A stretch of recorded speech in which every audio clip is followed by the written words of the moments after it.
नांदेडमध्ये गुटखाबंदी करण्याच्या मागणीसाठी युवकांनी गुटख्याचे कपडे परिधान करून पायी दिंडी काढली आहे।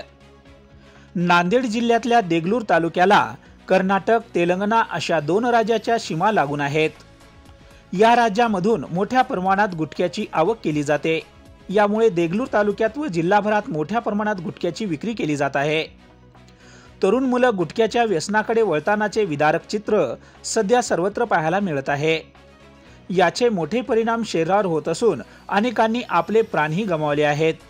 त्यामुळे कायमस्वरूपी गुटखा माफियांचा बंदोबस्त करण्याची मागणी निपाणी सावरगाव येथील सामाजिक कार्यकर्ते आकाश पाटील कोकणे या युवकाने गावापासून ते देगलूर पर्यंत स्वतःच्या शरीरावर गुटख्याचे कपडे परिधान करून गुटखाबंदीच्या घोषणा देत देगलूर उपजिल्हाधिकारी कार्यालय गाठले आहे। या अनोख्या आंदोलनाची चर्चा आता सोशल मीडियावर मोठ्या प्रमाणात होत आहे। Bureau report, GK news, Nanded. Degloor तालुक्यातला संपूर्ण गुटखा बंदी झालाच पाहिजे। जो विकणाऱ्यावर कारवाई झालीच पाहिजे। देगलूर तालुक्यातील गुटखा बंदी झालीच पाहिजे। जे अधिकारी त्या गुटखेदारांना सहमत दिली त्यांच्यावर कारवाई झालीच पाहिजे।